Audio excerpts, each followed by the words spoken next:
The year was 2004, and I was doing my first ever job in the UK in emergency department, and I was completely overwhelmed. It was one of the largest tertiary level trauma hospital. We had large complex trauma, we had cardiac arrest, complicated pediatric patient, and I remember on one of my very few first night shift, I was completely exhausted. I did not know where the patient's coming from. I did not know how to assess them.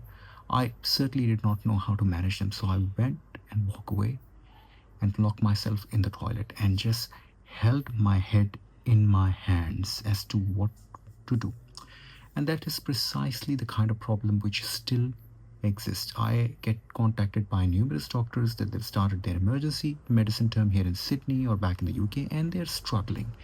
They're struggling how to talk to patients, they're struggling how to talk to the senior, juniors, and even nurses. So in this video, we talk about some of the very practical issues that you will face no matter how your previous experience has been back home in your own home country, and what are the solutions to these problems. So without further ado, let's jump right into it. So you've landed your first job here in Australia. 1-year contract, you're rotate through emergency acute medicine, pediatrics, obs and gynae and surgery. You think finally life is sorted. At the end of this journey, you'll have a journal registration, a permanent residency, and your career will take off in the direction where you want it to be. But then the reality hits. A few weeks in the job, you are totally overwhelmed. You're slower than everyone else. Your consultant tells you that you're not seeing enough patients and you're not summarizing your findings enough. And slowly that confidence which you achieved after landing a job begins to fade away.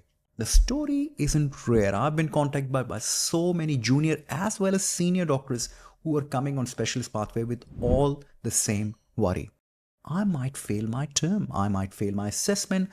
I'm scared of getting poor reference. I'm not sure if I even belong here.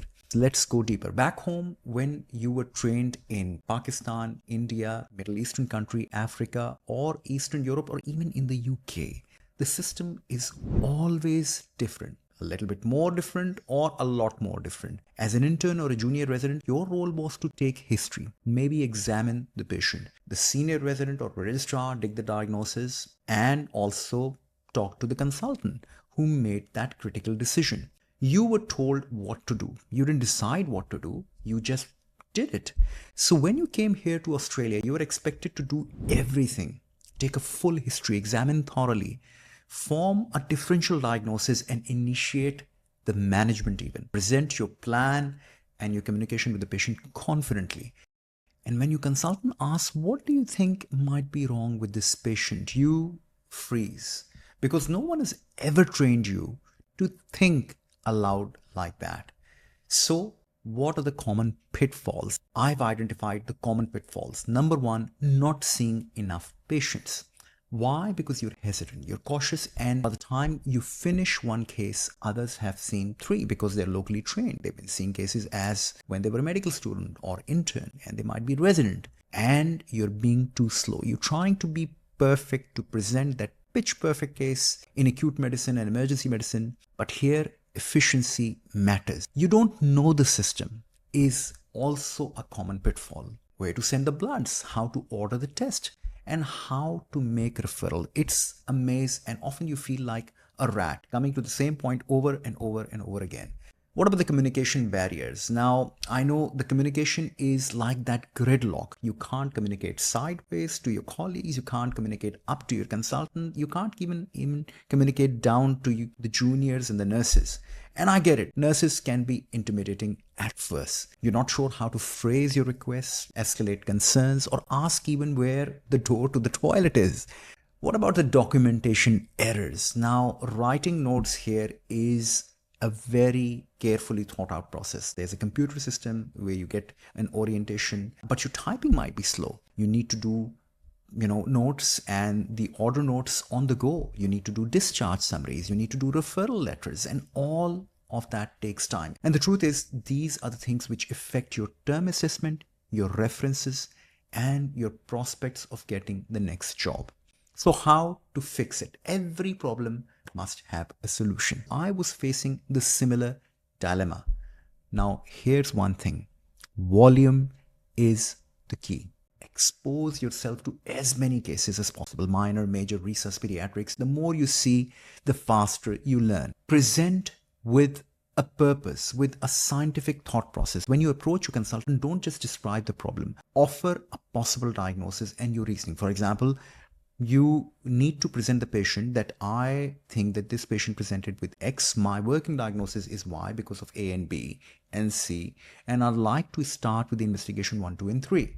Now you see, that's how consultants know you're thinking clinically, scientifically, and that's what's called diagnostic formulation. The kind of stuff that you get honed on when you're preparing for AMC clinical. And that's why I always say that AMC clinical for junior doctor makes them well prepared. The system. Now, this is easier said than done, but there is a relatively easy way to learn or orient yourself to the common problems. Ask early how the hospital functions, how to send the bloods, where to send the bloods, how to order imaging, how to make referrals. I always, when I'm teaching someone or preparing someone for an interview and say, there's a question at the end of an interview. Do you have any questions for us?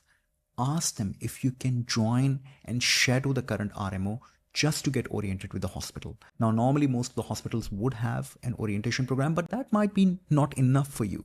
You need that extra support. And shadowing the current RMO would be the perfect way of doing that.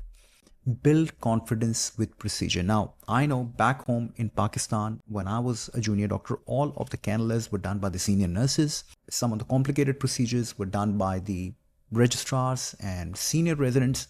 Interns and junior doctors did not get the wind of any of the procedures. And we sort of very early in the career de-skilled. Do cannulas, draw bloods, insert catheters, do even LPs as often as you can. Do not miss a chance. And ask, senior doctors for tips. Here, the consultant will supervise you, registrars will supervise, and they can teach you practical shortcuts. It's all about protocols here, how to lay out the table, your instrument, your equipment, and take consent. Make sure that you're familiar all of these steps of the procedure. Now improve your communication. Again, easier said than done. Every chance that you get to present the case, participate in a teaching session, doing a presentation, or explain management plans to the patient. I'll give you an example. When I was in the UK and also here in Australia, I used to be a little bit of an introvert. And the thing which helped me to get my point across was the teaching presentation across the hall, in front of the consultant, in front of the juniors. And that really helped me present myself. I can talk, I can present, I can, reasonably put thoughts into a very workable process. The more you speak, the more fluent you get and the confident you become. What is the bigger picture? Well, you might be aiming for specialty training, medicine, surgery, emergency medicine, general practice, or general surgery, but all of it starts here with your hospital terms and your journal registration. Even if your end goal is general practice, you must firstly survive and succeed in hospital medicine. Failing a term sets you back months and sometimes even a year. And trust me, that's not worth it. So my final thoughts. Remember, no one gets it perfect in the first few months. Every IMG struggles initially, some more, some less. New country, new culture, new language, definitely new expectations. What can you do? Practice, practice, and more practice. See more patients, talk to more people, write more notes, and present more cases. And I'll give you a final tip. When you're talking to the patient, they are layman. You can talk and explain to them what's wrong with them, how you're going to investigate them, how you're going to manage them, and that just adds a very important layering of communication, and that gets you going. The confidence is the key to gel in with everyone, the nurses, the consultant, the senior doctors, the junior doctors. And one day you will realize that you've not only adapted to the system, you've actually mastered it. Look after yourself and each other, and I'll catch you up in the next video. Goodbye.